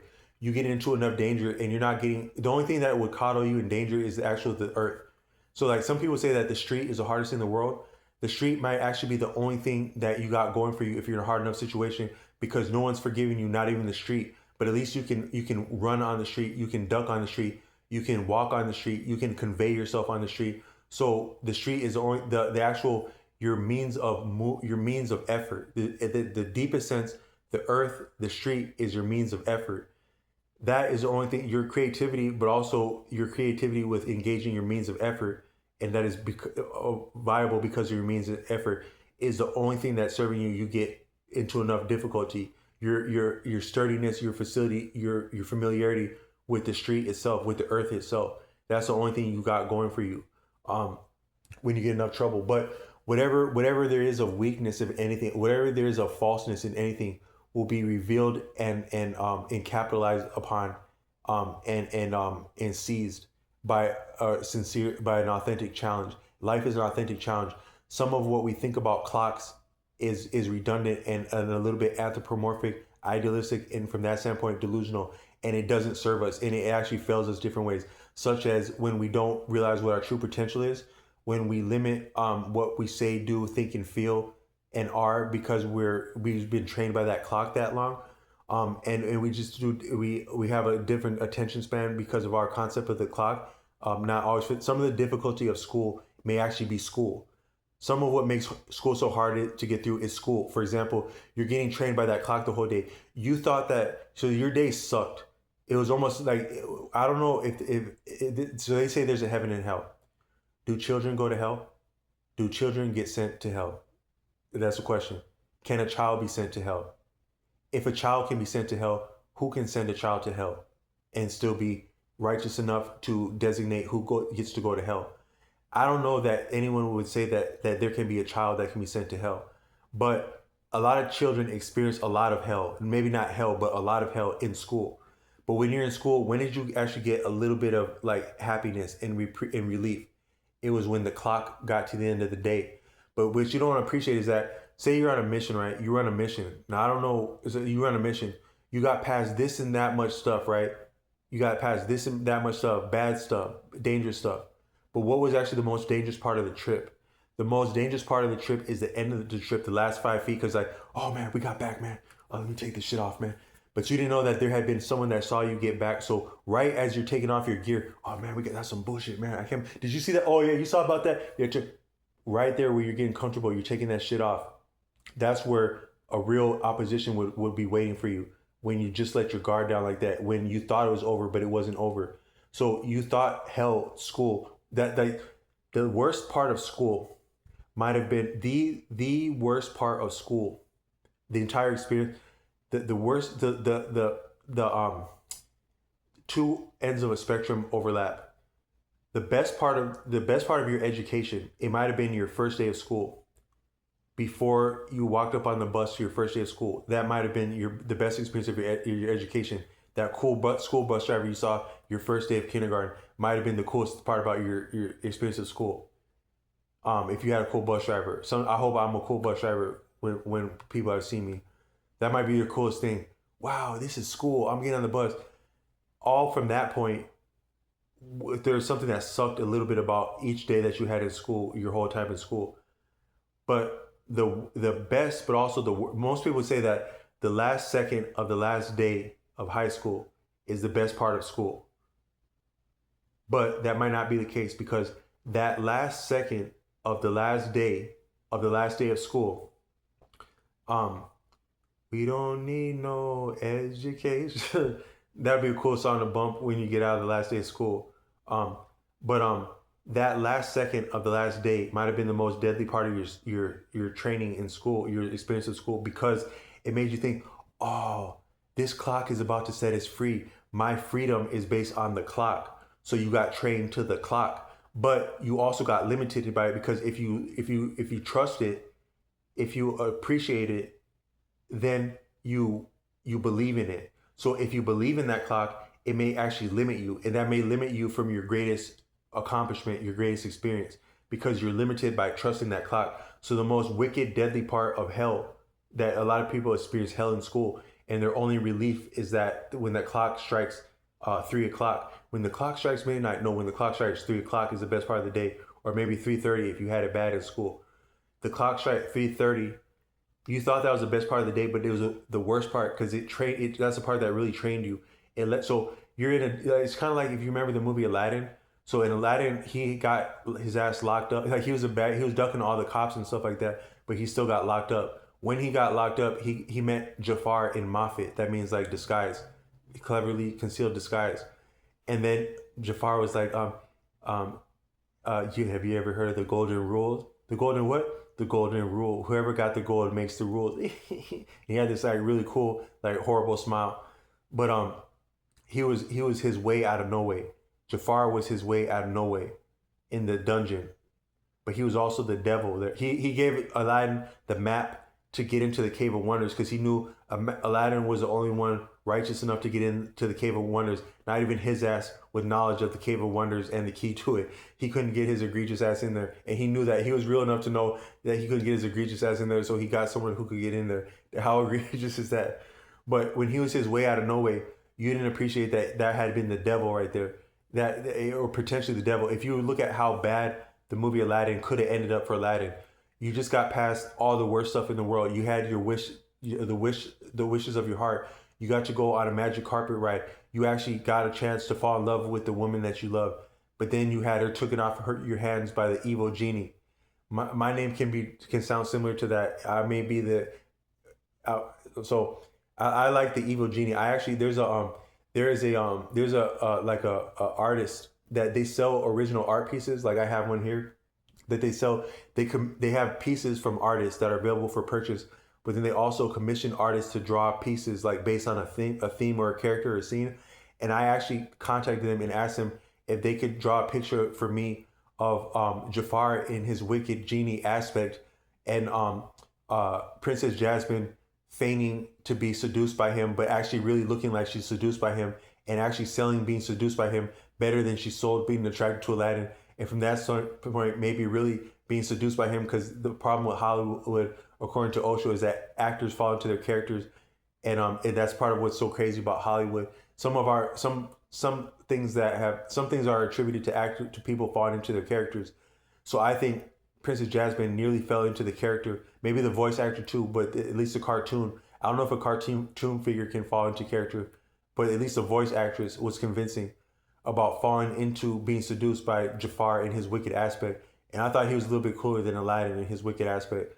Like when it's like the sky's getting crazy and he's got like these like red and black genie, and like he's getting so gluttonous with power, and also taking Aladdin's the love of his life off of his hands. I just kind of like that. Like, so I asked a artist commissioning venue to commission the artist for me to do a piece based on that theme. And I never heard back from his ass. I had already paid him cash money, and I was willing to pay cash money for another piece, but I never heard back from his ass. And maybe he's like, man, how am I about to explain that shit to an artist? Yeah, we got someone that needs you to draw Jafar looking wicked and shit, seducing Princess Jasmine and shit. Can you do that and shit? And can you make the sky look crazy and shit, and kind of make it look wicked and shit for this dude that would actually pay for that shit? How do you do that? So I mean, he just might have just like, I don't know. Is it so? A lot of people they say like, man, I gotta do what I gotta do, man. It's like we gotta, it's by any means necessary, get rich by any means necessary. But I was about to give you some cash money for a cool ass idea, and he didn't get back to it. So like some things are actually cooler, so cool that people wouldn't do it. Like even if you were willing to do it, like I don't know, like some stuff. I guess some stuff is so cool that's not even worth it. But some stuff that's not worth it's not cool either. But um, but so but you're way out of no way. So some people say that no one ever. I bet no one watching this ever raised an eye about that. Like you go to church and they're like, he's our way, our savior, the truth. A way. So who's your way in this life, right? In this world, who gives you a way of doing for yourself in this world, right? Like a job, an employer. Have you ever had a job that gave you like a means, like they gave you a means to be important, to make your own decisions, to enjoy different things at your leisure or on demand? A job gave you that much. They made a way for you. But did they not also ask you for different things? Did they not also expect different things of you? Did they not also somewhat did they not talk down to you? Did they not make you feel less than? Did they not make you do something you didn't want to do, even just getting up for work? So someone that's willing to give you something, is there nothing does that not make you raise an eye that they would want something back? The greatest of providers, does the greatest of providers not also make the greatest of demands? So they say like, and you shall do this, you are commanded to do this, you must do this, and you must do that. You hear that a lot in church, but you also hear, but such is so giving and loving. And you never saw that gives also demands. And did you give because you wanted to demand, or did you demand because you give? And if you demand because you give, was that real giving or worth being given? You know, things like that. But then also, this is a way out of no way. When it seemed like there'd be no other way, I knew I couldn't make it. But if I just tried, there'd be a way out of no way, a helper in hard times. Could that not also be like a little bit setting you up? Like, so you're in hard times. If you got my back in hard times, why did you let me get into hard times, only to come back and get me out of hard times after letting me get into hard times? And if you did that, did you not intend to maybe have some kind of like leverage like that? So something that's a way out of no way, that's actually a little bit of a red flag. To be one's provider is a red flag, but also to be a way out of no way is a red flag, because there'd be an expectation with that, or a demand potentially, or the standpoint to exert a demand. But then also in your school is like that, because in school the clock is your way out of no way. That is your way out of class. That you're so you must, your child, you must go to school. You're because of your parents, but also because of the teachers. So you get enough trouble in. Oh, I'm the teacher. We're gonna have to call your parents if you don't do this. What we say, you get scared as shit because you know your parents are horrible. They can be horrible. So you act right, but actually they're actually tricking you right there, because if you don't do what the teacher says, they can tell your parents. But if you still don't do what your parents say, or your parents don't do what the school says, that parents can put a bigger penalty. I mean, the school can put, so the school says, do as I say, or else I will call your parents. If you still, if you don't do what they say, they're still going to call your parents, good or bad. And if you still don't do what they say, and the parents don't make you do what they say, and or you do what they say, you don't do what they say, they tell your parents, you don't do what your parents say, or you do what your parents say, they're still going to tell your parents what to do. And if you do what your parents say that the school tells them to tell you, or you don't do what your parents say but the school tells you to do, the school could potentially still tell your parents what to do and not do with you. So they can tell your parents what to do and not do about you. The school can. So they played it off like the big arbiter, the big boss is your parents, and your parents, they can still exert pressure on the school, like in school boards, and the school is somewhat accountable to your parents, but your parents are also accountable to the school, but more so accountable to the school, or at least the system that the school represents. The students, the parents could challenge the school, but not the system. And the system can tell the school what to do and your parents what to do, but also the system and the school can tell your parents what to do more so than your parents can tell themselves what to do or you what to do. So in the morning for school, you must wake up before you wanted to wake up. You must get on the bus. You must go to school. You must be in school, whatever's going on or not. You may have enough of a problem. If some kids really have problems in school, but if you really were able to communicate a problem such as that, it was addressed and there was some kind of change either to that school or you went somewhere else, you still have to be going to a school somewhere. You have to go to school when you're less than when you haven't graduated and you're of school age. You must go to school. So you must be in school. Your parents can't get you out of there. Your parents can't do nothing about that directly or ultimately. The school can't do nothing about that ultimately. And the system in itself wouldn't do nothing about that ultimately, generally. So you must be in school. The only way out of school, the only way out of class is that clock when it strikes the end of the day. But you didn't recognize that could have actually been the exact detriment of school. The last second of the last day of 12th grade, or when a person finished school, that might be that might be the actual real purpose of school, because it thereby trained you to trust that clock more than a ticket out of hell as a child is what that clock means to people. How deep is that to a person? But it can also limit us because we think that's what time means, is that clock. But just if you were to appreciate that as astronomical units go above zero, decimals can also go beneath zero astronomically, such that there's actually variance within the rotation of the Earth. Not actually negligible. There's actually a significant variation in the orbiting of the Earth. But the clocks, I don't know how the clocks are that exact, but ostensibly there's a discrepancy in the variation of the Earth and the cycles of a clock on a wall. But we trust the clock as though it is existence. It is time and space, but also time through space. Clock is, you may also say, like, so they say money is the root of all money is the root of all evil. The almighty dollar. Most people would, if you said almighty anything, that would be blasphemy. Like, even in certain times when like religion had more sway and you couldn't argue with the church without getting in a lot of trouble, they would still say things like the almighty dollar, but they didn't see that as blasphemy. So, but what people revere. So the almighty dollar, the almighty, that means you're in parity with what you would call God. And I think that God may be with the concept of God may be something of a concept for social control and actual training within slavery or feudalism. And so the word God may actually be some form of training, and also clocks might be some form of training equally potent. So that's why whoever would be interested in commanding people obey or prostrate before the word God, they also must prostrate before clocks or the coordination of activities, commerce activities, but also social activities as they are within the clock. So part of you showing up late somewhere, it's not just that you weren't able to get things done. There can be problems by not showing up on time, but the deeper problem is that you actually, by you showing up late, you actually showed irreverence for the clock, and the clock is actually a training mechanism, a slavery tool, similar function, not entirely different than the word God.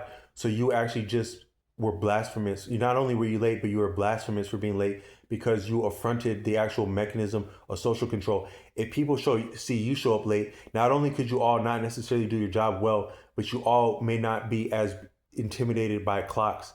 That's a real problem for social control. Just like if you were to get out of line around the word God in times past, that could be a real problem as social control goes. So but I think that's also why it's tolerated to say the clock, the Almighty, as though in parity with the clock. So when you say the Holy Trinity, you're saying that what's called Jesus and the Holy Spirit is in parity with God. You're actually putting them in parity with God in the same sentence, in the same symbol as God. But also, you could also say clock like that too. Is that so? It might actually be the holy quad. I don't mean to be I don't mean to make a mockery of that, but you have the Holy Trinity, which is revered, the highest. But then you also have the Almighty, as in the Almighty dollar. That's and time is money. So from that standpoint, money, clock, and God, that might be the real Trinity, the real social control that cannot be the real thing that you cannot have a problem. Most people are this open-minded, this and that. They think differently. Fuck the police. We love the police. Different stuff like that. Any background, people are any background, any righteous thing, you can be on any kind of righteous thing like that.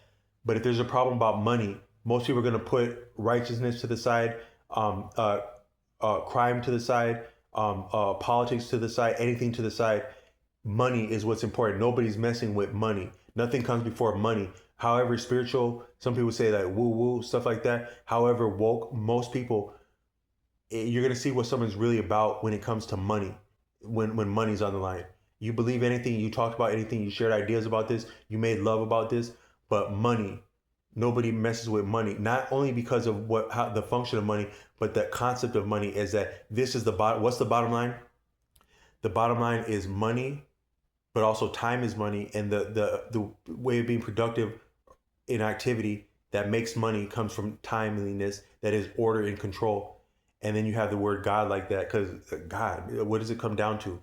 Like nothing's higher than that. So that might be that's what cannot be challenged. Otherwise, it would challenge the entire congruence and cohesion of the society that's based on power that is inequitable advantage, and the value that's created through the inequity, that is the purchasing power, and then how that redoubles in terms of like access to property, and then the viability of life with property, that is and then taking advantage of others with and without property, that amounts to capitalism. We have something probably more sophisticated than capitalism. We probably have like a social capitalism, because there are social graces, accommodations, and services, and actually industries. Like I got a belt today from a brother, and that could be socialist, like to give someone a belt. That was really dope. He did. But um, so we don't just exactly have capitalism. Even capitalism, to get fixated on that, could be another anthropomorphic statement where you're fixating on a concept idea that might be different, but it speaks to some of the ways we exist. But there's really no arguing with the word God, time, the word God, the concept and function and symbolism of time, and the concept, function, and the symbolism of money all that can overlap. I mean, you might actually add finance to that, because finance and money are not exactly the same thing. But we more so have like finance, but finance is on parity, but it's not as finance. So like some people would be like sometimes you whip out like a digital wallet or something like that, and you want to pay for something and you can't pay it, and they're like, yeah, man, this and that, man, we don't accept that form of payment, and they kind of look at you like you actually didn't have payment, even though you had finance. But with cash, like cash kind of says something. Like some people, they won't even take cash from you, but money isn't. Nobody can really argue with money, but different different different denominations, or different and I say denominations, I mean money. That's interesting, because denominations can refer to churches or faiths, religions, but it can also refer to money. That's interesting right there, denominations. But you may have a different tender of currency, but it may be respected or not. But the concept of money in itself is still significant. But it may be different than finance.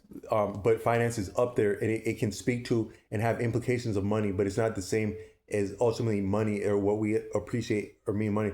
Because if someone, you're pissed off, like someone owes you $100, do they owe you $100 pieces? Do they owe you $100 bill? Do they owe you a debit purchase for $100?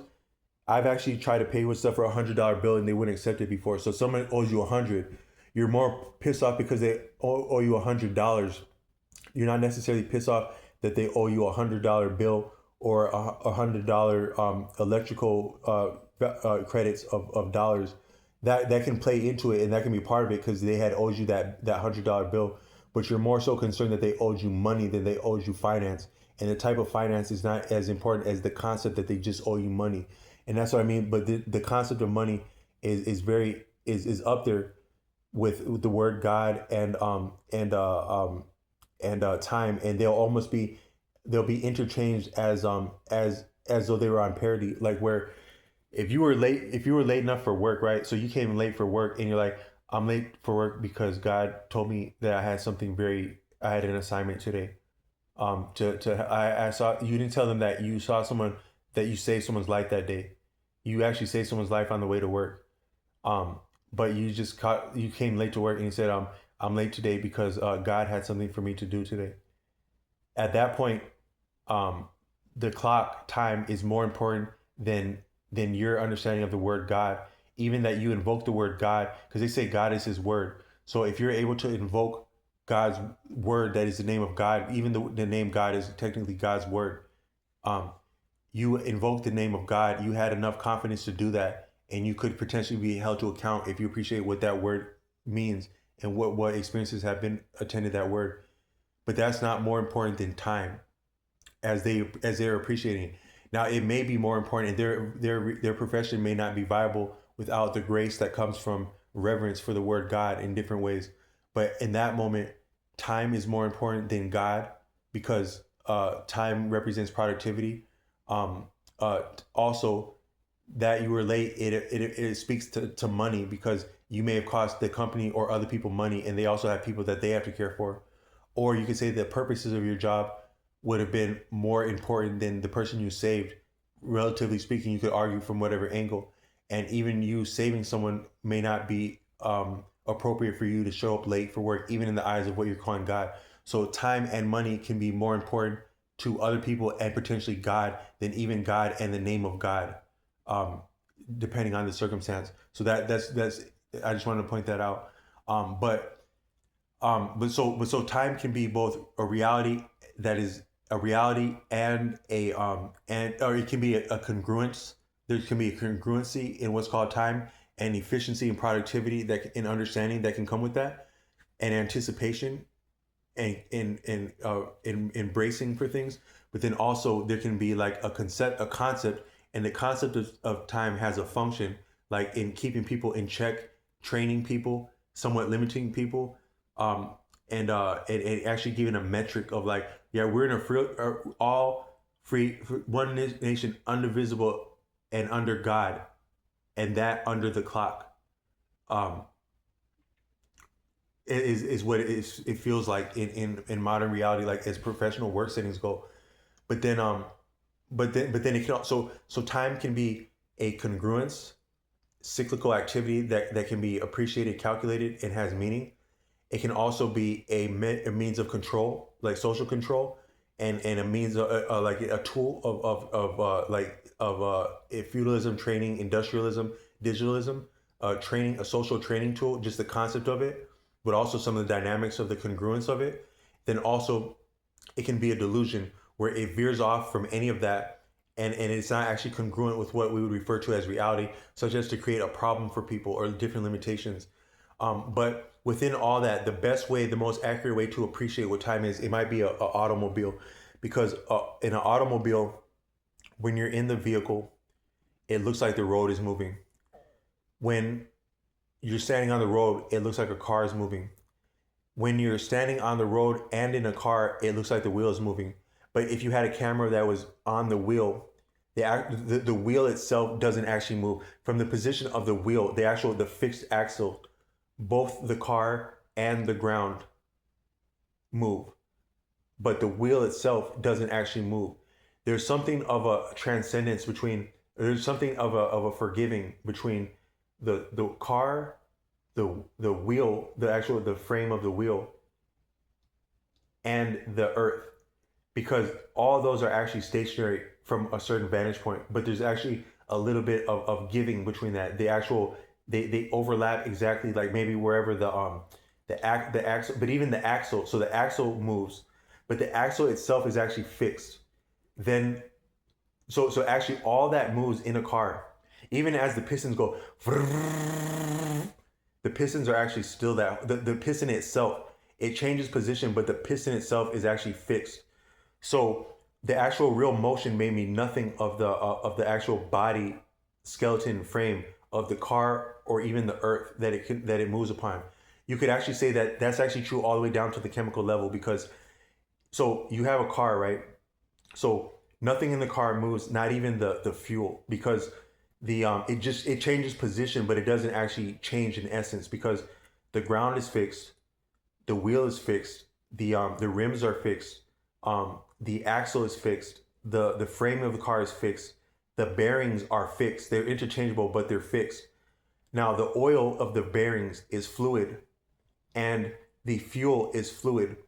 But if you appreciate the chemical activity, when things actually change chemically, like even when the fluid changes less profound than the fuel. The fluid is flowing like this, right? But even as it's flowing, the molecules, they're interchangeable, but they're kind of like rotating. A better word might be rotating. But what I meant to say is that even when things rotate, even when things change on the chemical level, even as things are changing gently, flowing like that on the chemical level, and even when the fuel is combusting, so it's like it's fuel now, and then the fire hits it, and boom, it's gas like that, and it makes the piston move, and the piston gets around to making the axle move, like through the drive shaft. Even at the chemical level, both the fluid activity of the oil, but especially like the combustion, atoms, they never actually move. They go from here, and now they're here. But because of how forceful they were about going from here to here, you actually can't watch them go like this. And even if you did, they're technically stable within themselves that whole time they're like that. But it's actually here. Then they say, like, when they appreciate quantum reality, sometimes you may not appreciate how deep that is when they talk about quantum activity, where they say that two things can be more than one place at the same time. They say that even though that's presented as profound, when they say that on the quantum level, the subatomic atoms, that is like the things finer than proton. So you have the molecule, which is a combination of atoms. Then you have the atoms. Then you have the subatomic parts, which are like the protons, neutrons, electrons, and then even finer than that. When you're speaking in quantum, you're speaking in terms, I think, of the subatomic particles, the actual real mechanics of what makes the reality and the properties of the atomic, and then later the molecular. All that we exist and have known in this life is attended by dynamics of molecules, and those are the dynamics of molecules are viable by the properties and the realities of atoms, but the actual activities, realities, and properties of atoms are facilitated by the mechanics of subatomic particles. There may be something finer than that, but I can't enunciate finer than subatomic particles. The behavior of subatomic particles, I think that's what's referred to as quantum. It's such that it baffles linear. It's alogical. I got that word from Arthur Avalon. Alogical means that it's not logical. It's not illogical, but it's logical and beyond logical, such as to resemble illogical but not cease to be logical. That is, it's transcendent of logic. It's attended by and viable through some of the properties that would resemble what's called logic and make possible what's called logic. But it's beyond that. It's the same as that. It's less than that, the same as that, and more than that, while the same as that, and less than that, and more than that, while the same as that, and less than that, and more than that at once, so as to be transcendent. That's alogical. But the behavior of subatomic particles is alogical. Is that because you can't, its purposes baffle your purposes. So if you were to approach it, to analyze it, to study it, you actually can't intentionally perceive something, that is, look into something, divert your attention in the direction of something that wasn't presented to you of itself without an intention. So if I'm over here like this, and then I consciously look over here, I have some intention of consciously looking over here. That intention is going to inform all that I perceive, because I'm therefore biased.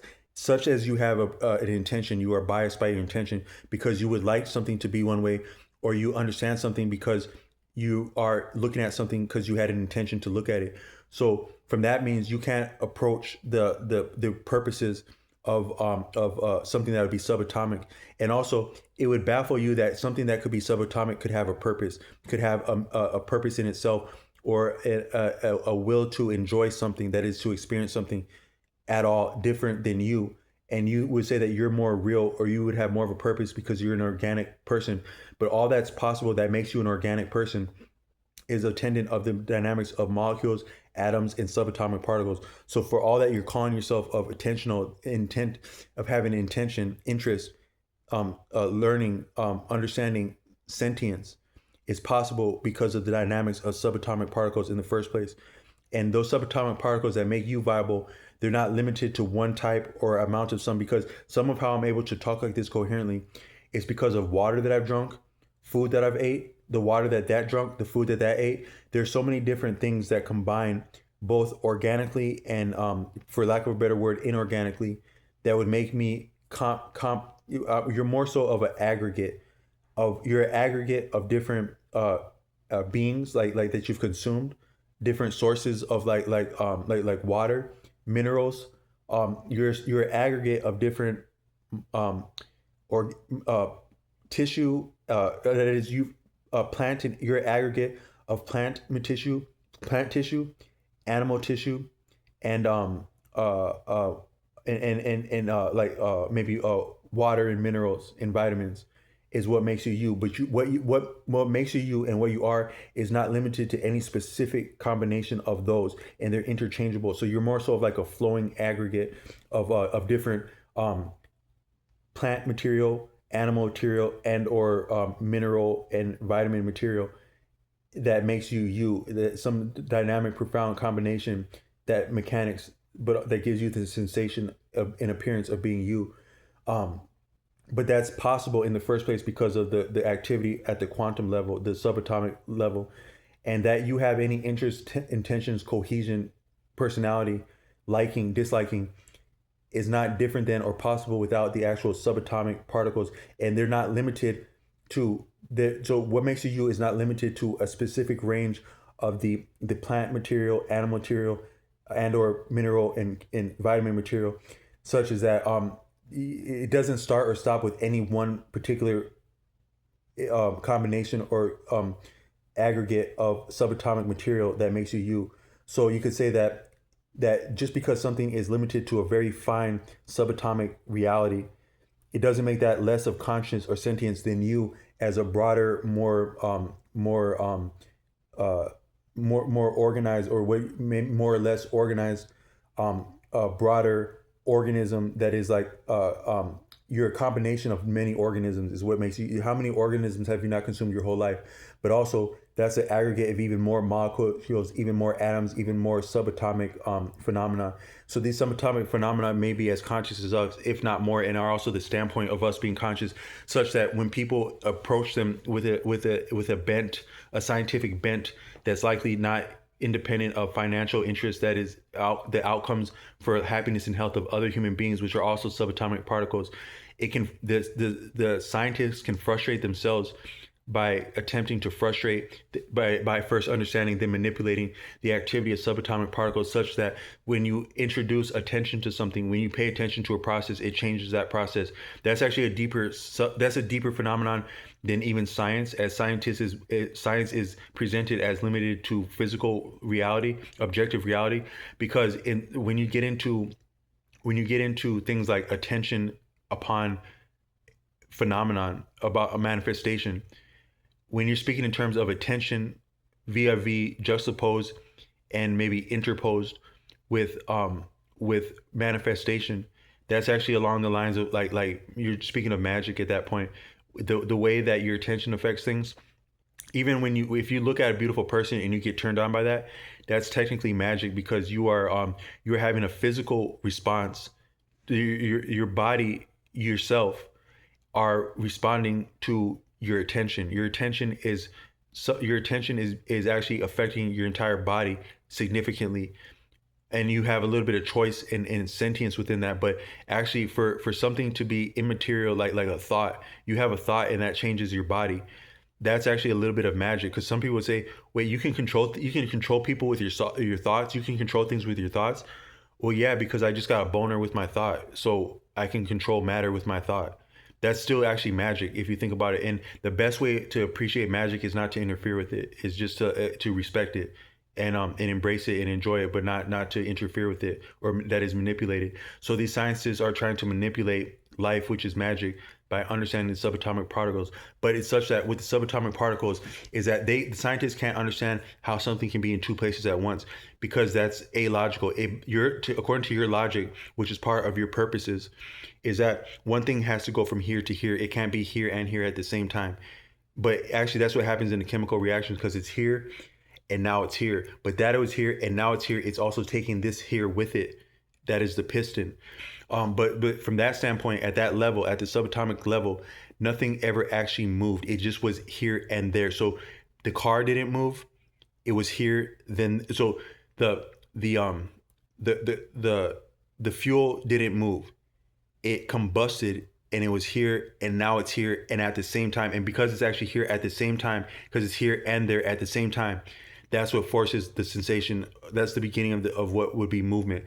Then the piston moves, but the piston itself is actually it's cohesive, and it never actually moved. It just changed position because the fuel changed volume, because the subatomic, the molecular, then atomic, then subatomic particles existed in two places at once, but then we're at one position that is changed position.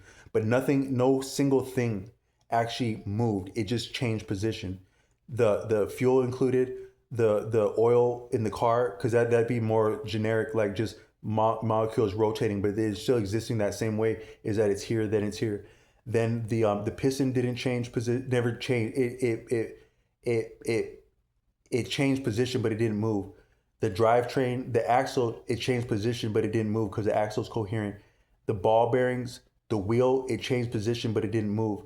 The earth, the one thing that's profound about that is that the earth is the one thing that moved and didn't change position. Because why I say that is because, and also the frame and the person in the car didn't move, they changed position.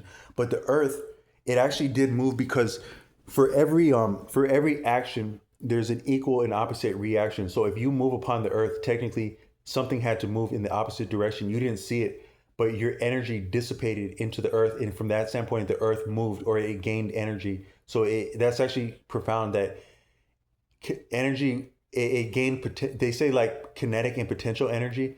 The potential energy, that is the potent energy, is more dynamic and sublime than you could normally appreciate. And that's what I was reaching for in this video, in that sometimes you actually feel the earth move. Like you drop something heavy enough on the earth and you actually feel the earth move. Like even if you were to drop a weight, you could feel the earth move as you're close to it.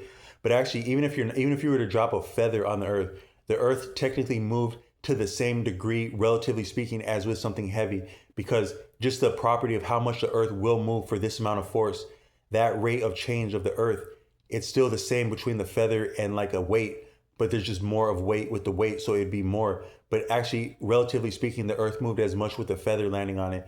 If you were to become that exact relative to the weight of the feather and the earth and its responsiveness to weight.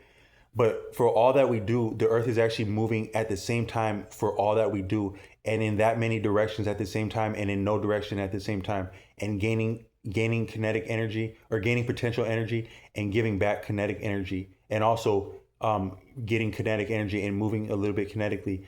That's profound. And so the reason I had another video where I was talking about this, and also that's a way to appreciate time, because if you just appreciate the relativity of that, the fact that relativity means like it's related to the fact that there's no actual motion that there's no motion that actually takes place when a car goes down the road. There's just a changing of position, but nothing actually moved. It just changed position all the way down to the chemical level of the combustion of the engine.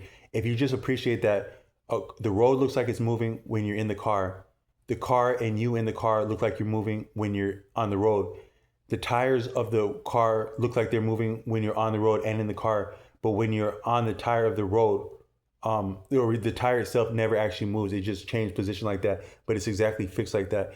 That's a lot. You can appreciate time like that too, is that time is as dynamic as what I'm referring to in this analogy to the car. It's exact, cyclical, and also dynamic and variable and profound for being all that at once. But it's also relative, and it has meaning based on your reference. It probably has more meaning than your reference, but as you understand it so far as you understand your reference of it, and you experience your referencing of it. But you experience it based on your reference, but you understand it so much as you understand it with respect to your reference, and that your understanding of it is based on your reference. That's how, so far as you understand time. But I would have this friend, but motion, time is relative to motion. All time is relative to motion. So motion is relative to stability, because nothing moves without something being static. So if you appreciate that motion is that stability is necessitated by motion, then you appreciate how dynamic the earth is, because for everything that's going this way, there's as much energy going that way, but you don't see the earth going that way, but potentially the earth is actually moving that much. When you're running like that, when you're running and running down the road, are you not pushing the whole earth off your foot when you run? And now you're going forward, but as much as you go forward, the earth goes back. If there is reciprocity of cause and effect, for every action, there's an equal and opposite reaction. So if you just push yourself that much and you're connected to the earth, you just push the earth that much, but you didn't appreciate how dynamic that the earth could be that stable while also being pushed by you and pushed by others and still that stable. But I would have this friend, I referenced this in another video, where I would work out with him. He's the most formidable person I've ever seen physically. I knew people that could jump higher than him, run faster than him, dance better than him. I played basketball better than him at times. Maybe run longer than him, but he could really run long. But just in terms of doing the most dynamic and challenging physical exertion, he was the most physical person I've ever met. And when I would work out with him, he worked out from the time that we were at home to the gym. He would be working out at home, push-ups, then we're running to the gym a couple miles. Then we get to the gym, we have a full workout. I think he may have let me walk home, but if he had it his way, we would have ran home and we would have done more exercise at home, just to tell you the type of person I'm talking about. That's what he was about. He wouldn't necessarily thought there's anything cool about that. That was who he was. Then we'd be at the university, a big state school here, and like these other cool college people, they were cool people, right? But they were just regular people. They were cool people, but regular. They're interested in fitness. We all hung out, the three of them, me, one of his male friends, one of his female friends, and him. They were cool people. They were nice to me. They were respectful. They were cool. But if I would have started trying to tell them what to do about working out, they'd be like, man, get the hell out of here, man. Because we're just regular people and we can at least do a lot of exercises cooler than you, better than you. But you're not about to tell us nothing about working out. But they were listening to him like he had been a sensei up in there. Like, oh, this is what you need to do this. This is what you need to do that. and he didn't have any kind of credential for that, but they knew what time it was when he was talking about fitness. But what I meant to say is like, so we would do things like, I knew another person who we played basketball in the Southwest, and this guy was like he was he focused on defense. He wasn't the best basketball player, but he was great at defense. There was this one basketball player, I can't remember what his name was. He had this certain pair of Adidas that were his brand of Adidas. They were similar to the Kobe's for I think the first Kobe shoe were Adidas. Kobe might have, someone could correct me that, but I think Kobe had his own Adidas. They were kind of cool. There was this other basketball player that also had an Adidas line like that. I can't remember what his name was. He was African American and he had a bald head. And I think he had an Adidas line, but he played great, great defense. He made Adidas look cool playing defense. He made Adidas look like almost the defensive shoe par excellence. If I were to gauge the best shoe that made defense look cool, it would have been Adidas because this guy wore them like that. So this kid showed up. He had a twin that both played basketball, but he was better than his twin. And he didn't look nothing like his twin, even though they were identical. They were like way different personalities and like way different swagger. But they were both kind of equally athletic and like kind of equally body frame and body motions, but very different swagger. But this kid I met him out of nowhere. I was playing basketball, and like it's weird. The way you really know you're good at something is that you love competition. So like he walked up on the basketball court. I was like, oh, good, man. He looks like he's good at basketball, man. I want to see which one of us is better. I can't wait to play his ass, right? I didn't say ass like you're disrespectful. Like I didn't know if he could whip my ass in basketball or I could beat him. And just that fact that I didn't know that, it made him interesting to me. And I really wanted to play him right there like that. And he was looking at me the same way. But when we started playing, he was playing cold defense. Like he played defense hella serious. Like he must have been trained to do that. He focused on defense in the first place, and he would be on my team that summer, and we won because of defense. I think that's all we won actually because he played good defense. But he'd be like this, like, come on, what you got? And he get physical playing defense. Like you rushing, like you get you close to him, he push you back. Be like, let's go. Where you at? Let's go. Like you try to do something cool, and he's right there. He's right, like let's go. All right, let's go. Like play defense like that. Then I had that other friend who he would run like that. Like so, we'd go to the gym. And sometimes I'd ride a bike to the gym, but he'd be running to the gym. But then he'd also be like running backward. I'm on a bike and he's running with me on a bike and he's going from forward to backward to forward to backward to sideways to forward to backward and talking shit at me while I'm on the bike like that, like just that athleticism. It reminded me of that other friend that played defense like that. And I want to say that's what the earth is like all that we do, all the cool things we do, all the exertion we do, all that's possible that we can do.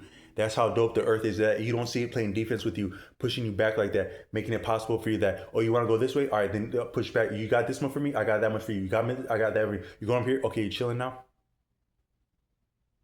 You want to run it back? A eon? 10,000 years? A million years? Right here chilling? All right, let's go like that. That's dynamic then dynamic. Exertion then exertion.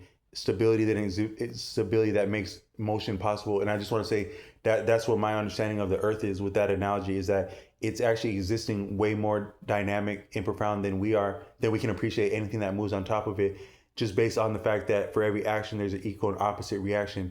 And the earth actually moves this much to this degree while all of us move, but it also more so seems stable. So it's actually a combination of potential energy and kinetic energy, that it takes in potential energy, it dissipates that energy, but it gives us back ever so much kinetic energy and is therefore kinetic itself to make us possible. And that range of balance like that, that's actually true economy. The only thing that's as much economy as that is like our breathing and our like our blood flow and exerting just the right amount of energy to sustain different activities when we're breathing at our best, which is more so unconscious. And then according to Arthur Avalon, this existence, it's immortal because it wastes not. That's what immortality is, to be able to create breath and to waste not, according to Arthur Avalon. That constitutes immortality and is this existence. But so in this existence, we must always learn. Most people would appreciate that we must always be learning. But if you try to act like you know it all or can know it all or want to know it all, that's actually distasteful, but we're still appreciated to be lifelong learners. So it's kind of like if you imagine, like, say you're taking your child to the library, right? you know, there's your child's not going to read every book in that damn library. The librarian's not even going to read every book in that library. The internet's probably not going to read every book in that library because there'd be some that may not have made it up onto the internet yet. So nothing and no one is going to read all the books in the library because it took all of us to write them. So, but more so, one person can't read them. That's what I was saying in another video where I was saying that they have like the terminal degree, like say PhD or MD, but to really reach the highest seat of the highest amount of learning possible, it would be broader than even what you could do with a like an advanced degree. And it also may take some like affinity and like tendencies that would be passed on from prior iterations of your existence, which are your ancestors, to make it really profound. What is the most of learning that can be achieved? But it's past what you could do with a degree. Because even my father, he has a PhD and he was a professor and he worked in like research, but he's still learning things to this day. There's not a day goes by he doesn't learn something. So there's no end to learning, but there's also no knowing learning. There's no knowing at all. So why are we still pressed to learn? It's just like you take a child to a library and you don't want them to read every book, but you want them to enjoy themselves and probably also grow, which would mean challenge themselves.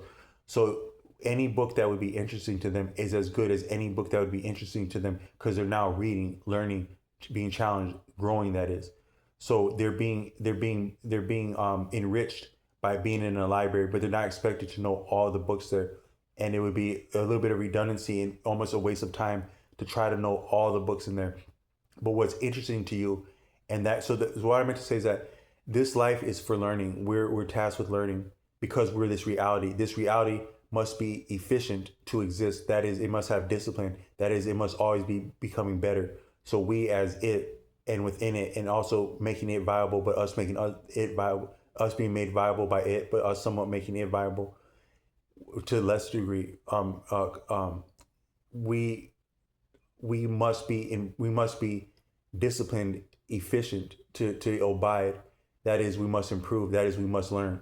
But not everything, but just what's appropriate for us, what's enjoyable to us, what's interesting to us, what's worthwhile to us, what's effective to us, and our experience and enjoyment of life.